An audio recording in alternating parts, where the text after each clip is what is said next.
Hello, everyone. Nice to see so many of you. I've been chatting with some of you in the chat box in the comments, and it's so nice to see so many returning names and so many new names. We're really happy that we're slowly building a community through these events. We're going to go ahead and get started in about a minute. I just want to give folks some time to join. But in the meantime, feel free to let us know who you are, what's your name, your pronouns, and where are you joining us from. I'm seeing folks from all over California, and actually all over the country. So it's really great to see So many different kinds of folks joining us today. And we will get started in like 30 seconds.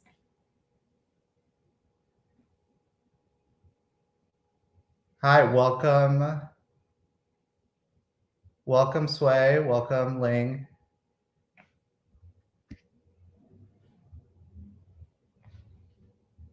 Nice to see so many of you. Thanks for joining us. Okay, so let's go ahead and get started. But please, in the meantime, keep introducing yourselves and make new friends. In the chat box, let us know who you are by telling us your name, your pronouns, and where you are joining us from. And I will go ahead and kick us off. My name is Carlos, and I am the Chief Content Director at Change Lawyers. For those of you who are not too familiar with Change Lawyers, we are a legal foundation, and we invest in the next generation of lawyers and activists. And I am going to take a cue from our partners and presenters today, Hello Social Impact. I learned from them the concept of an inclusive introduction. So a little bit about me and the identities that I hold.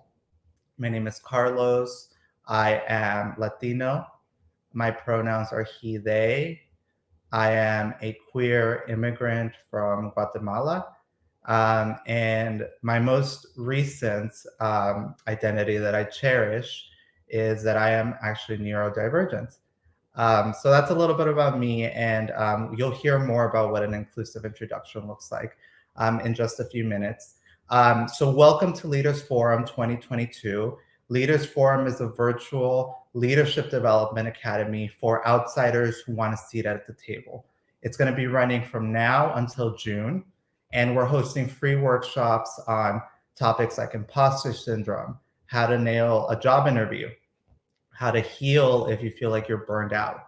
And so if you're interested in any of those topics and more, you can find the link to register for those events in the description box.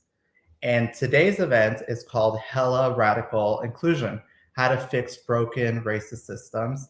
And Change Lawyers is so proud to be partnering once again with Hella Social Impact, a group of folks who exist to notice, name, and dismantle systems of white supremacy, patriarchy, and other forms of oppression.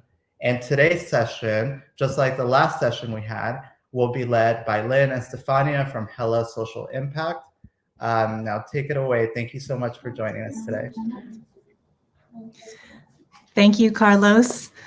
Today we're going to be talking about radical inclusion. And as I was thinking about the description of the course, as Carlos read it off about fixing broken systems, broken racist systems, sometimes it's the small things that we do that create big change.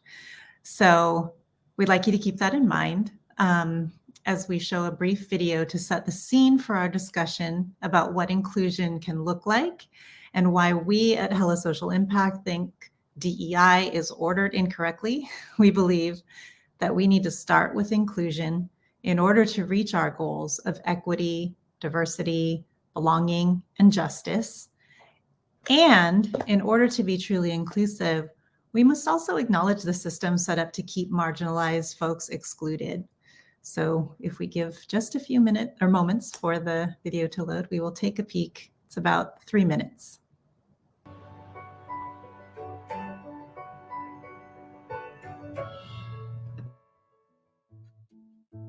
We're going to place a sticker on your forehead. In complete silence, stand up and group yourself.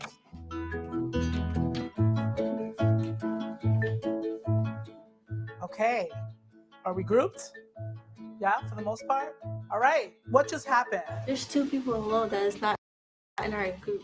So there's 2 people that you've identified that's not in our group. For the folks who are in green or in orange, how did it feel to do this? I felt sort of like I had no control over it, yeah. Yeah, so you felt like you had no control over it? Yeah. I personally think it was more comfortable to be in a big group than to be like in a group alone. For my 2 folks in the back, how did it feel for you to do this? It was weird. I was like, I don't know what part I was, like which group I was with.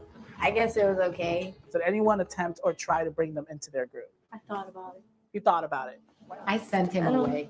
She did. Why did you do that? I wanted him to be here. I don't like people being alone. It's interesting, right? Because I never asked anybody to group themselves by color. I just said to group yourselves, right? The group decided, all of you decided to do this. I never said by color. How can you kind of like avoid this happening at your school? Yeah, you could try to make friends with that person or walk with that person so they don't feel so alone. An invitation is a powerful thing. So even if you invite someone and they're not ready, continuously just being consistent with someone could ultimately result in them saying, yeah, sure, I will join you. We're gonna do this again, right? So group yourself. In silence. In silence. Just group yourself. All right, are we grouped? Yeah. All right, awesome. Yeah. Beautiful.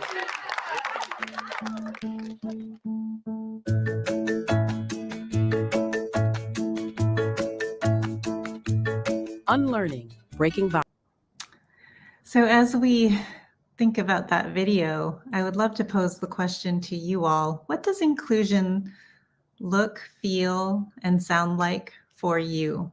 And if you could just put your answers in the chat, we would, or in the comments, we would love to see what you say. What does inclusion look, feel, and sound like for you? I'm still a little bit like, that video gets me. I've seen it a few times now, and it, even though it's for, I think, younger folks.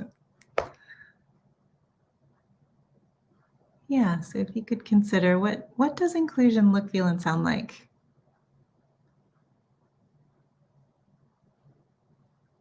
Give it some space.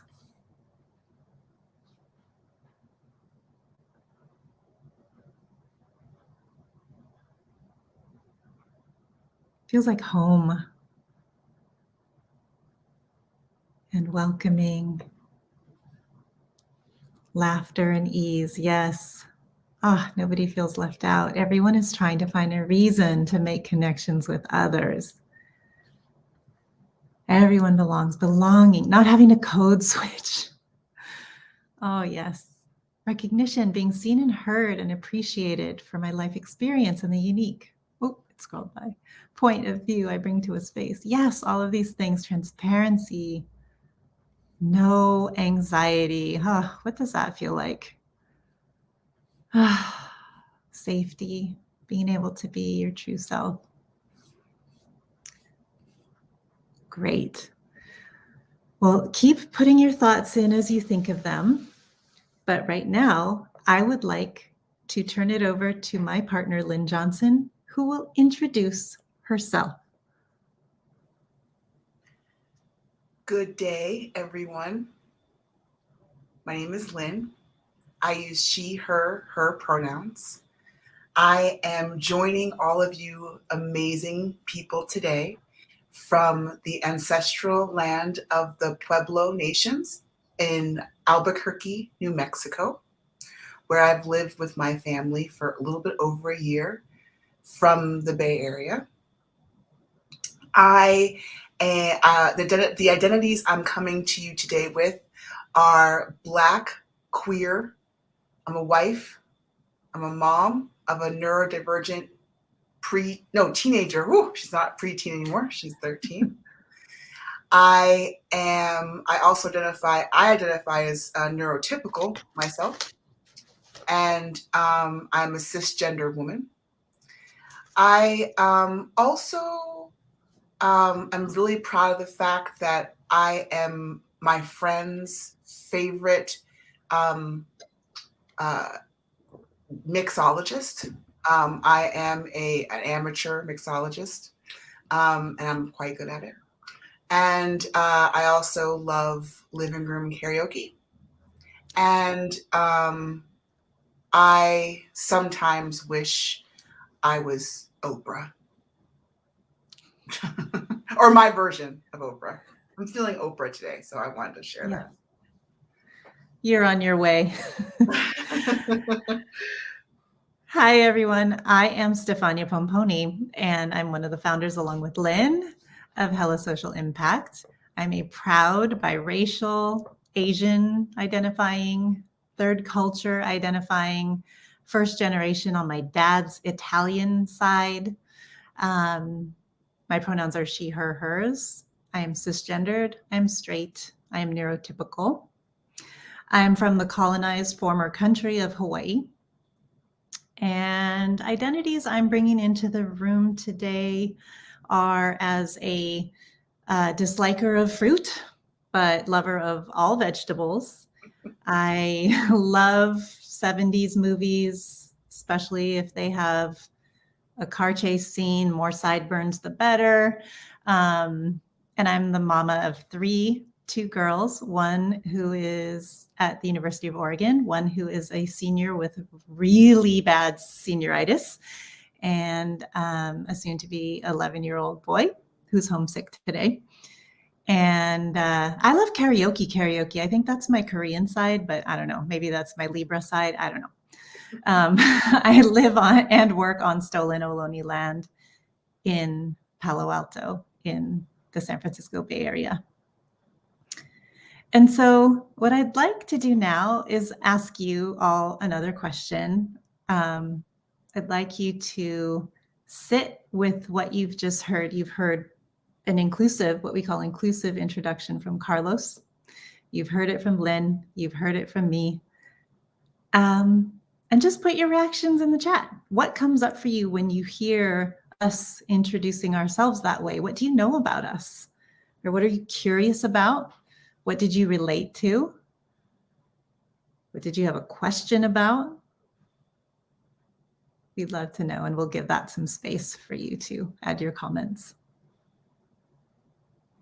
Now, while they do that, I'm just going to cue up the presentation. Get that ready.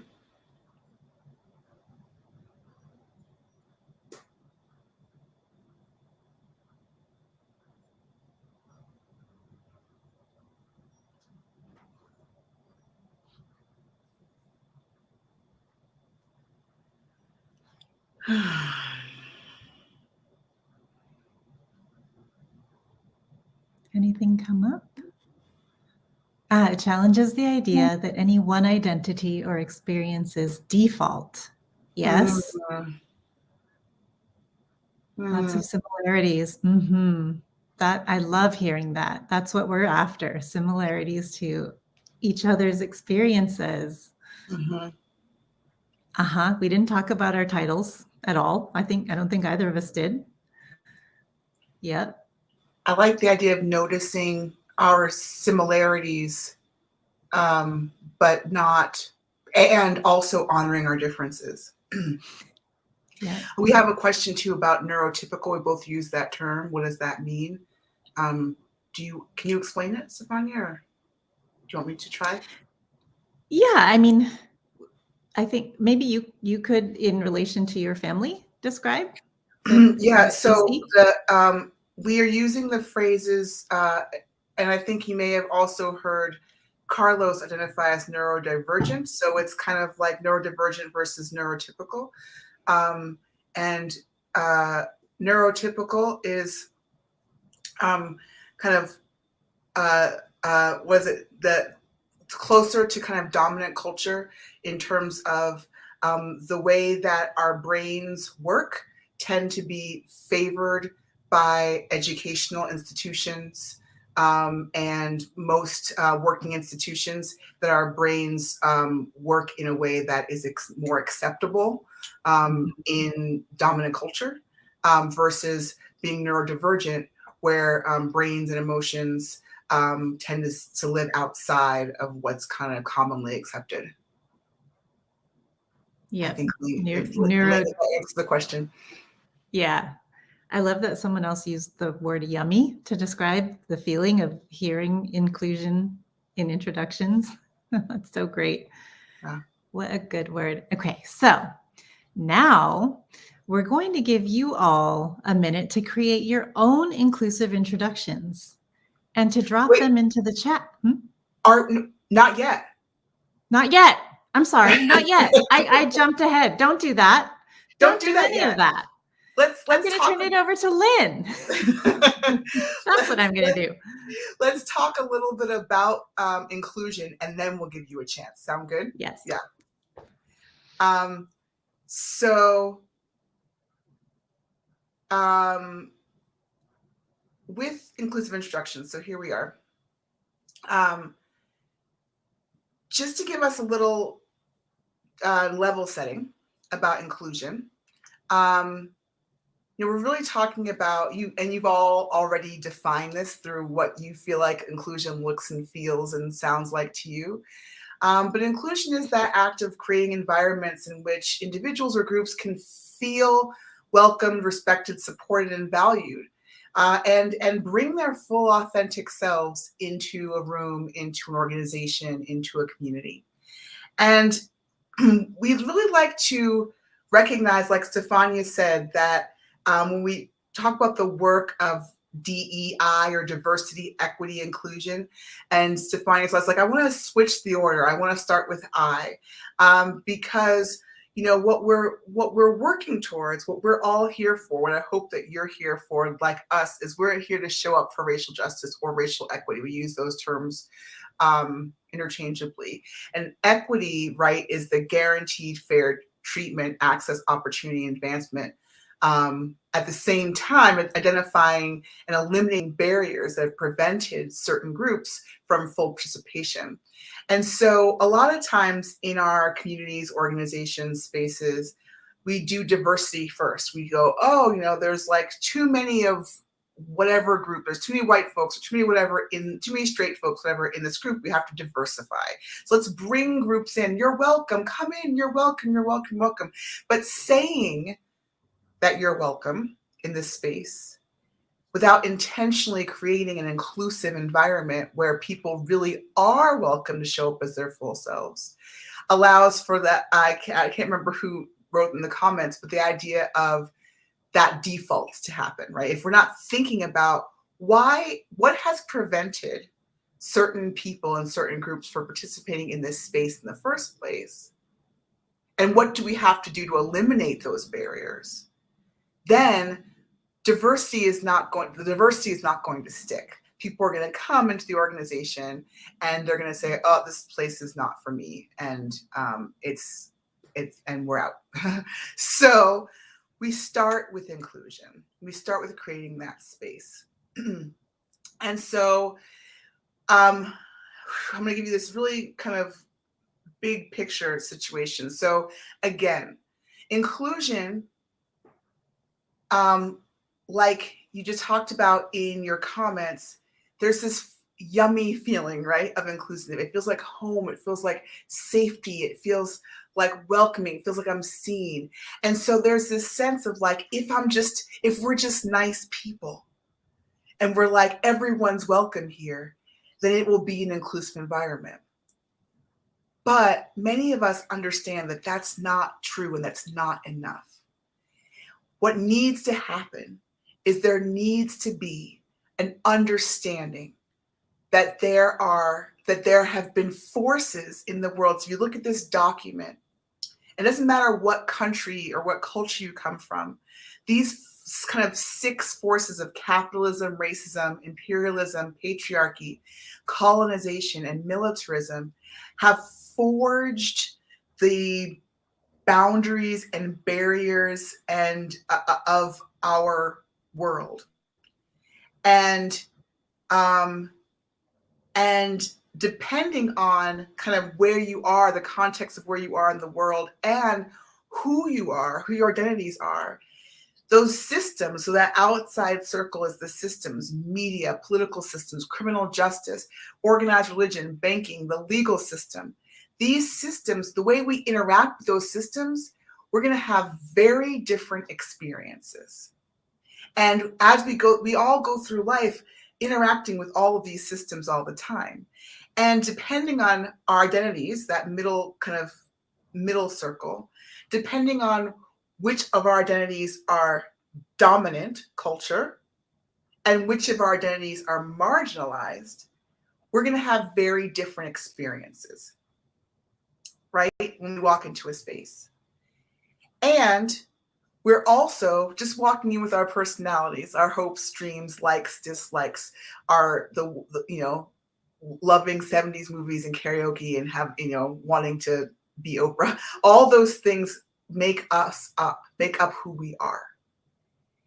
And it's really important to understand that dominant culture, and again, that I love someone use the phrase default, dominant culture becomes the default.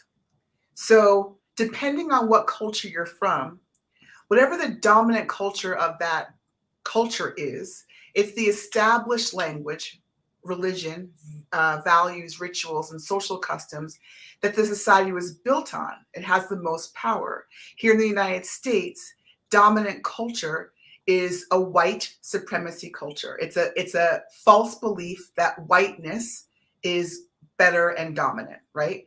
We understand that is heterosexuality. It is being a cisgender male. It is we understand what in kind of general United States of America society, what dominant culture is. And our identities, all those kind of circles of identities, our ethnicity, our class, our color, all those things, we have this kind of mix of like identities that are close to dominant culture, and we have identities and based on our dominant culture, that's where privilege comes from. Privilege comes from, and again, people talk about privilege as being, not like that your life is never bad, right? It's just the kind of gifts, powers, advantages you have from being proximate to dominant culture and recognizing that. And recognizing we have those privileges, we tend to see things in the default, right? We don't see the experience of marginalized, oppressed cultures. We know that there are the cultures that have experienced the most oppression.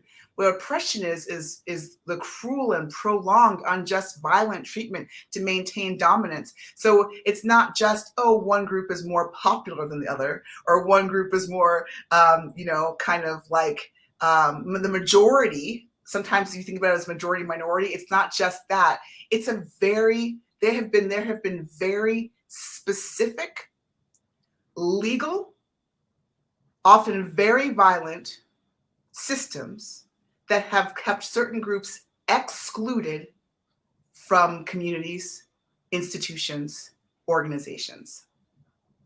So when we talk about inclusion, we have to recognize all of that, all of that. And that's what makes inclusion not just a warm, yummy, like everyone's welcome. It's going, how do I hold dominant culture in my body, in my experience? Where do I feel like the outsider, marginalized? How do I walk through the world that way? So when I walk into a room and I see folks around me, how do I start to think, what's my responsibility when I walk into this room, when I walk into this space? Stefania. Great. And so, as I mentioned a few moments ago, we would now, having taken all of that in, like to give you the opportunity to introduce yourselves to us, sharing all of the identities that you feel you're bringing into the room today. And all we ask is that you always include your race, something about race. That serves a purpose of normalizing talking about race to include that. And when you have your inclusive introduction ready to go, please drop it into the chat and into the comments, and we'll take a look at them together. While you're doing that, I want to acknowledge one of the comments that Maria made about the land acknowledgements that we're doing, having a hard time with the joyous way in which we present our introductions with such a serious acknowledgement. And that is an excellent observation. I'm taking it in, Maria, I want you to know. And I will also say that in our work, which is very difficult, and Lynn and I are often in like direct harm's way, it is really important to us to bring joy into the work, to bring creative, artistic energy into the work that helps us care for ourselves. And so we are holding many concerns all at the same time. And we very much take seriously the land acknowledgement piece of our introductions.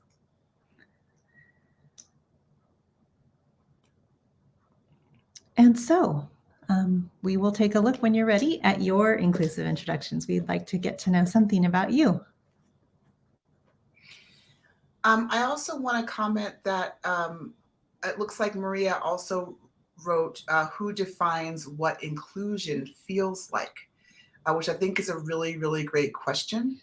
And in all of our work, we are 100% about centering the stories and experiences of Black, Indigenous, and non-Black people of color. And what that means is that creating an inclusive environment can sometimes and often feel uncomfortable to white folks and other folks in dominant culture. And it seems sometimes it seems a little bit counterintuitive or like the wrong answer, because people say, well, if it's an inclusive environment, everyone should feel safe and everyone should feel good and everyone should feel welcomed. And, our response is like, yeah, everyone should. And we want you to remind, but at the same time, we want to remind you how often folks who go through the world in white, cisgender, straight bodies, how many spaces are set up for their comfort, for their visibility, for their centering. And that to insist on an inclusive space means that will be de-centered, which will be a little uncomfortable because it's not what you're used to. You're used to everything reflecting back your experience when you're a member of a dominant culture.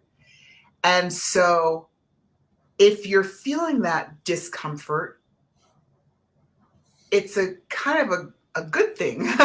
It means it's not about harm. There's a difference between harm and discomfort. You're not being harmed, but you are being asked to go, oh, this is an experience that's different from my own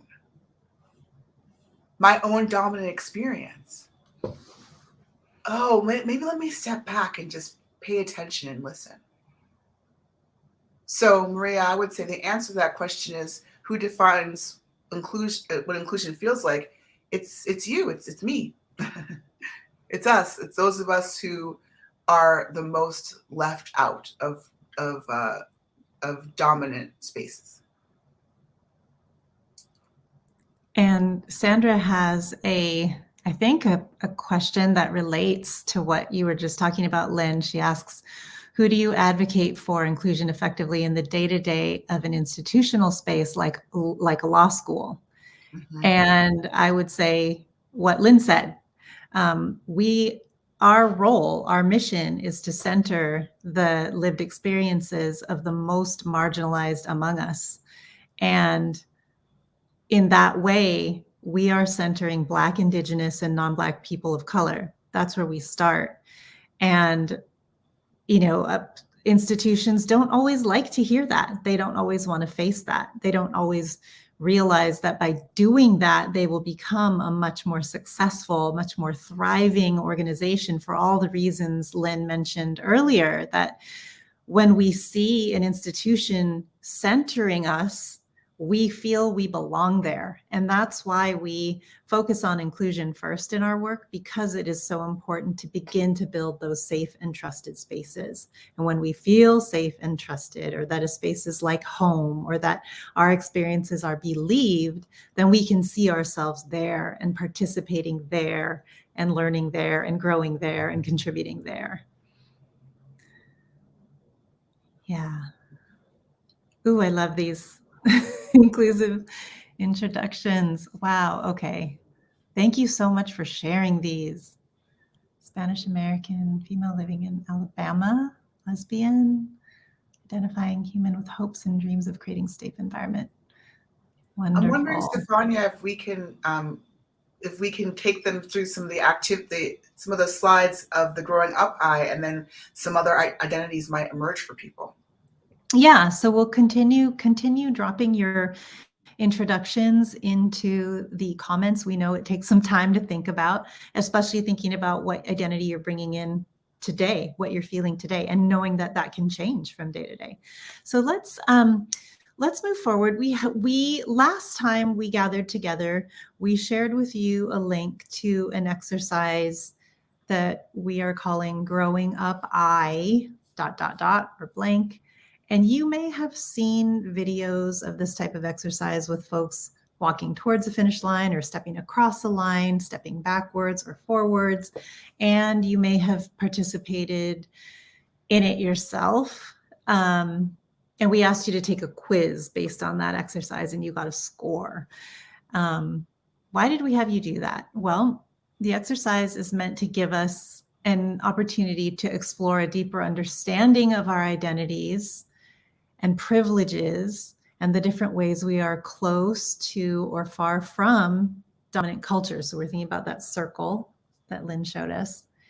And to notice where we hold or do not hold privilege, and to recognize how we might use our privileges individually to address our own unconscious biases, but also see each other's humanity and collectively work towards equity and justice. And so we're going to just share a couple of those questions from the quiz. And before we do that, I want to acknowledge that everyone has their own experiences with privilege, and that some of those experiences may be uncomfortable, may bring up intense feelings. And so we want to acknowledge that, and we want to also encourage you to take care of yourself, do what you need to do as these questions come up. Just everyone pay attention to how they feel in your body. So the first question that we're wondering is, growing up, I was raised by at least one biological parent. So we'd like you to consider that. If you feel comfortable, you could say yes or no in the comments in response to the question. But really what we're trying to achieve here is just thinking about your own experience and how that may relate to someone else's. Thank you for sharing. Yeah. This one is very dear to me. I was raised by both of my biological parents who were married to each other. They're still alive. They're still married to each other. And my wife and I are raising our daughter whom we adopted and is not being raised by her biological parents. And so I think about, my privilege there in comparison to hers in that way. So. Yeah. Next question. Growing up, I was never called a name based on the color of my skin. Growing up, I was never called a name based on the color of my skin. And if you have been called a name and you feel comfortable, put yes in the comments. Yes, you have been called a name, or no, you have not been called a name based on the color of your skin.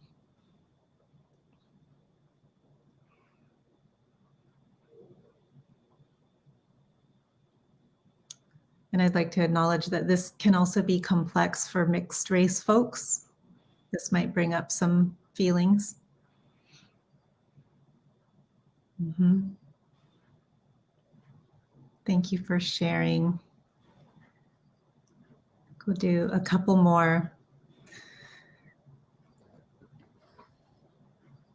Next question is, growing up, I got to wear the types of clothes that matched my gender identity. Yes, if you did. No, if you did not. Growing up, I got to wear the types of clothes that matched my gender identity.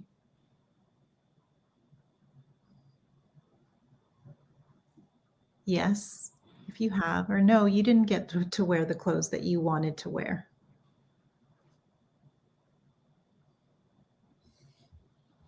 The clothes that you wanted and the clothes that felt where you felt like yourself, right? Mm-hmm. Because, I definitely had that story where in 7th grade, I really wanted a pair of Guess jeans and my mother wouldn't buy them for me. So I wanted to wear the Guess jeans, but I didn't get them. I'm aging myself. But I was always able to wear clothes that, well, size. So that's another question. But anyway. Mm-hmm. Yeah. Yep. Okay, moving on. Growing up, I always believed that the police were safe and helpful. Yes, if you believed that police were safe and helpful growing up, and no, if you never believed that. So the question is on the screen. Yes, if you grew up believing, so raised to believe that police were safe and helpful, or not. No. Mm-hmm.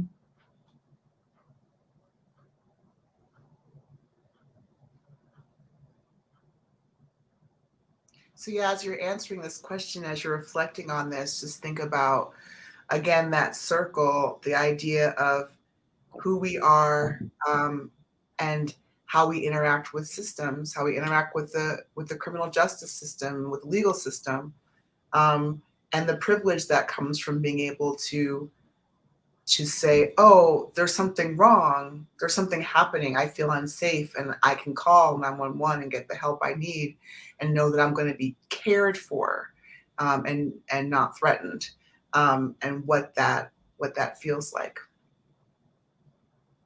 And I like that Sherry points out that it can be a mixed bag sometimes. The always is a qualifier that might, move answers in a certain direction, but many of us feel sometimes. Yeah, sometimes. Or it depends. Yep. Mm-hmm. Okay, next we have two more. Growing up, I was never asked to take on a nickname, alternate name, or accept a name given to you without your consent because yours was too complicated to pronounce. Growing up, I was never asked to take on a nickname, alternate name, or accept a name given to you without your consent because yours was too complicated to pronounce. So yes, if you had to do that, and no, if you never did that. No, if you never had to. Sorry, no, the opposite. Yes, so, no. Right, and yes, if you cruised along with your name that no one ever mispronounced or tried to shorten or nickname you. Yeah. Mm-hmm. Yeah. This can also bring up feelings for mixed race people, especially if we don't look like our name. And we have been told, you don't look like your name. Mm-hmm. Yeah. Yeah. And last question. Growing up, I could easily learn reading, writing, and math with no major challenges. This speaks to neurotypical.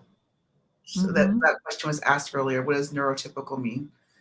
It Yeah. kind of means this, like, not that school was never hard. I mean, because school, if you had the privilege of going to a high quality school, you were challenged. But if you could, kind of pretty easily learn your basic skills with no major Mm-hmm. challenges, that's neurotypical.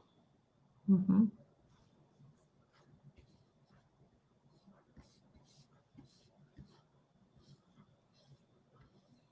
Great. Thank you for participating in that. Yeah. It brings up some things for sure every time. So now we'd like to move on. We have some time for, sorry. And then lastly, just to redirect us back to that circle that Lynn showed us earlier. Now we're looking at it in sort of a different upside down kind of triangle pyramid sort of way. And this is just to illustrate that all of these identities, all of this privilege, all of the things in each one of those sections are things that we carry with us all the time in our bodies, in our spirits. But no one knows all of it, or maybe any of it, except for you. And so a key step towards inclusion is recognizing our humanity, sharing our lived experiences, having others see, hear, and believe them, and being able to talk about identities and privilege comfortably is one of the ways, as we said at the top, a small act can have a really big impact down the line. And so now we'd like to open the space because it seems like there were a lot of questions and we may have missed some of them for questions. Yeah, I'm wondering, Carlos, if you've been tracking any questions that you think that we should address. Or comments. And I know we're speaking to legal professionals. We know our language isn't always as precise as perhaps legal professionals would want it to be. So we acknowledge that. We'll work to make it more clear.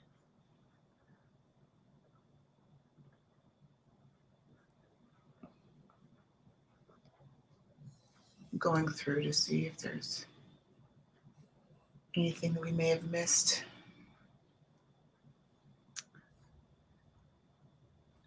I really appreciate the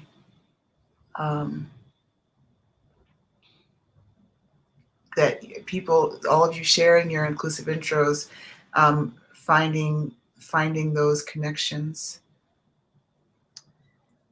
And we'll also add that Lynn and I introduce ourselves like this everywhere we go, with every new person we meet, every client we're meeting with, whenever we step into the room. It's one of the ways that we hold showing up for racial justice and anti-racism from the moment you encounter us.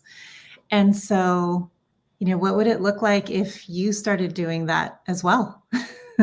Being that person in a group or space. And, when the introductions go around, instead of just saying your name and looking to the next person, you really showed up. You really felt safe enough to show up. Yeah. There's a question there about that, but I see that Carlos is highlighting this comment from Ari, going back to the reflection. Growing up, the statement, I got to wear clothes that match my gender identity. Ari says, got to wear is complicated when society pushes you to have a particular understanding of what your identity should be. Mm-hmm. Excellent point. Yeah. Excellent point. I feel like that's something it's so interesting about inclusion, because there's so many things. It's like having to really create a space for possibility and for listening, and like Stefania always says, listening and believing stories.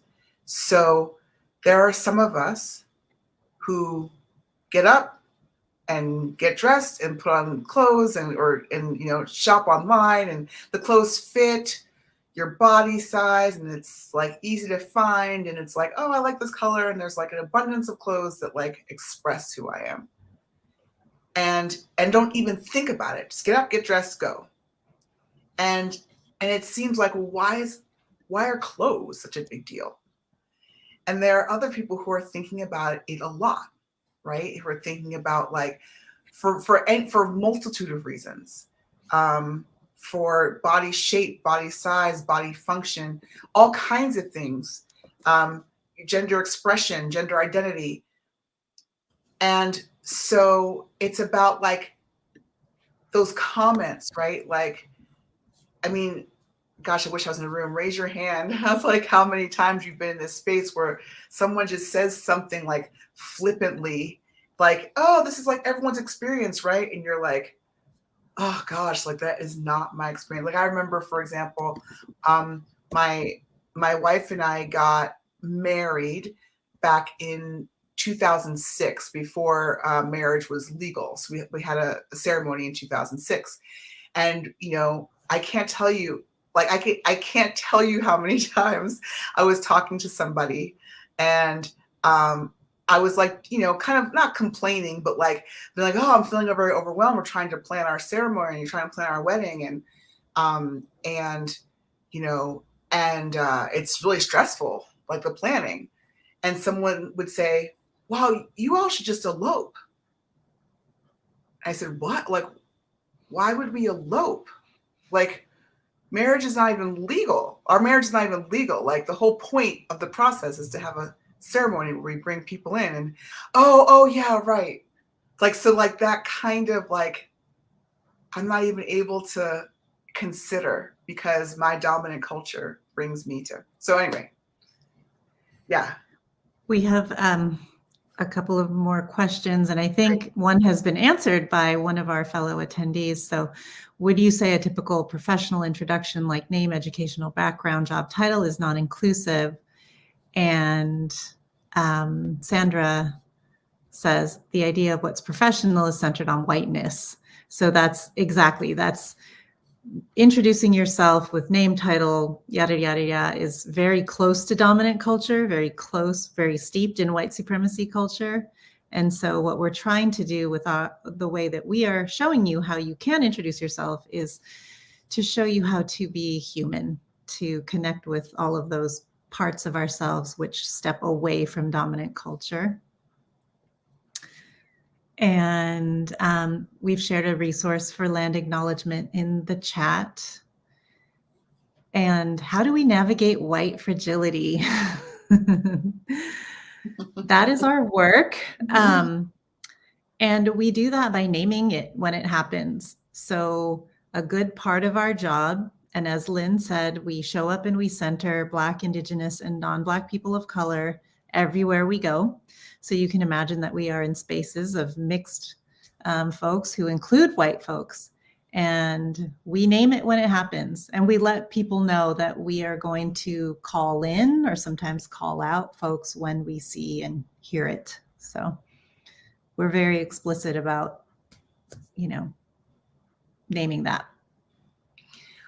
We also, in the inclusive introductions, we give some guidelines about how to do your introduction. You know, like choose some identities, like try to choose some that are dominant and try to choose some that are marginalized, and tell us about yourself. Like, so we have that way, but we say, please name your racial identity, because the one thing that white people don't want to talk about is race. And it's really hard for a lot of white people to say, I am white. And so we try to practice. We try to give white folks a chance to practice just saying, I am white. Just that. That's like one step in navigating fragility. Alicia, professionalism is relative. Can you all do a seminar on disrupting professionalism? That's a great idea. I think it's coming up. We're going to touch on that when we talk about white supremacy culture characteristics. Yeah, we will talk about that. That is one of our favorite things to disrupt. And you might have heard dogs barking in the background, or just heard a dog barking in the background. You know, I have a kid who is homesick today. You know, that's part of our identities that we bring to the room. Lynn is also a dog parent, and I am a parent of a kid who is sick. That is our reality, and that, you know, we also have to work. So Yes, we will touch on this in upcoming seminars. Any other How do questions? you name it without making people defensive? Name, Sway, can you say name what? That would be, I'd love to be able to answer that question. I think she means white fragility. I don't want to presume. I should not presume. How does that work within your extended how does that work within your extended family? Okay. Oh, okay. How does that work within your extended family? Maybe intermediate, well, using so many labels to introduce yourself. It's a good question. Do you have anything to say, Sonia? That is a good question. I think that's a good one for the group to ponder. And I will just say that I'm not trying to avoid the question, but I will say that we bring different identities into different spaces, and that is okay. So if your family is not a trusted space, then perhaps you may not feel like showing up as your full and true self, or maybe you cannot show up as your full and true self. And if it is, maybe test out some identities that maybe you haven't brought into your family space yet. Mm-hmm. And Sway is talking about white fragility. How do you name it without making people defensive? Okay, so can I just say one thing though about the Sherry's question, then we can go back to Sway's. So I just want to say, Sherry used the phrase like, thanks for putting it back up, Carlos, how using so many labels. So I just want to name that I consider labels kind of a negative term. Like we label people as a way of kind of trying to define them. And we use the word identities, which to me is more of a empowered term. So like calling myself Black and queer, for example, are part of my identity that I really connect to. And I don't feel like they're labels because I get to be my Lynn Johnson's version of Black or queer or cisgender woman. And I'm just proud of those pieces of my identity. So I don't consider them labels. I just want to name that. These are introductions that, you know, I don't think that neither Stefania and I walk around the world introducing ourselves that way every place we go all the time. We do it primarily in situations like this, where we're trying to talk about inclusion as a way to practice, as a way to name what can't be seen, to like really notice, you know, things that aren't talked about. So it's not a practice that we're recommending that folks just like do all the time on the bus. So I just want to point that out. Okay, back to Sway's question. How do you name white fragility without making people feel defensive? I don't think you can. Right. That's right. Defensive. I don't think there's a way to do that, quite honestly. I don't think you have to call out. I don't think you have to say like, you are being fragile. I think that would make anyone feel defensive. I think that instead you're inviting people, you know, we talk about calling in versus calling out. So, you know, calling in is like, so, hey, I invite you to kind of notice that like my experience is a dominant, is a marginalized experience. And you know, you might have privileges that are allowed or preventing you from kind of seeing and believing my story. So, you know, maybe there are some ways that you can kind of listen and step back and listen, something like that. But you can't ever guarantee that white folks will not get defensive. Right. Wait, Sherry has more stuff here. So do we only do this when we feel safe? No, not necessarily. because we have to have courage. So yeah, that's your call. It's your call. Yeah. yeah. Yeah, it's, you got to share with you got to share what you're comfortable sharing. And our other point is there's us as people who are kind of carrying these marginalized identities. There's also the groups that are kind of trying to bring us in, right? So think about your law firms, your law schools, your places of business. We're talking to you and them, right? The way we're talking to them is by saying, like, recognize that you don't know what identities people are coming into your space with.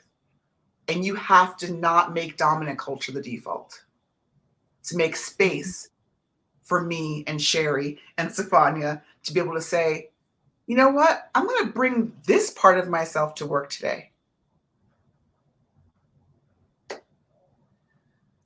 That's right. Carlos is playing us the bell because we're almost We are almost out of time. I would never do that. There's a lot of comments and questions, Carlos, this time. There is. And I know that it feels sometimes frustrating to have these conversations and not have those questions answered, but we will be back in 2 weeks. And it's building off of what we were just talking about. So we're going to be talking about imposter syndrome. I don't have much of an outro, and we have 2 more minutes, and there's some questions. So I'll just put one up right now and just turn it back to you all. Great. And I just wanted to make sure people got that link. Can you just put that back one more time? And I think we have an outro. Can we do our outro? Mm-hmm. Okay, great. So I want to make sure you have this link. So if you go to this link, you'll get the slides we presented today. You'll once again get the link to the Growing Up I activity, which has, I think, Stefania, doesn't it have 30 something questions? We just did 6, but it has like 30 statements. And you also will get an article that kind of is pre-work for next time. It's not an article, sorry, it's a podcast episode about racial imposter syndrome. So we want to make sure that you have that for next time. We aren't going to get to everyone's questions. I'm sorry, but I just want to give us an opportunity to have a moment of closing mindfulness. And as we close today, I want you to take a moment to close your eyes or look away from the screen and imagine a world where we could show up everywhere, just as we wish, at home, with friends, at school, at church, at a dinner party, or even with our families, as Sherry was saying, as our truest selves. Think of 3 identities that you would love to tell everyone about. And I ask you to hold those identities close to you. And as we leave, just, if you want to share in the comments, what's one way you'll take something you learned today and express it forward.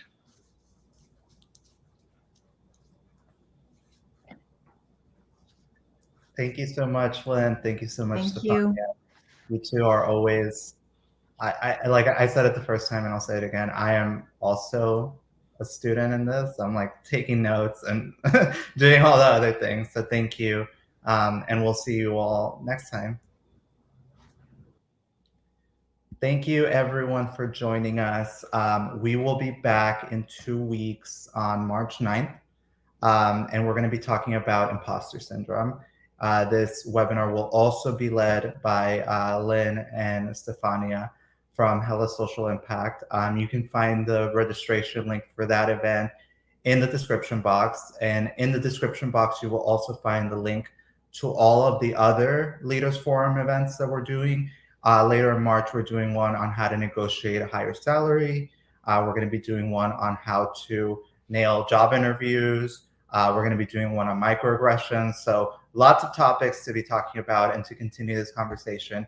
Thank you all. Thank you, Karina, Esha, Sway, Nicola, Shelly. You all were amazing. Thank you for participating, for making the comment section so lively. You know, I wish we could be in person, but I think that we are building our own little community of support right here on our YouTube channel. So thank you all and take care.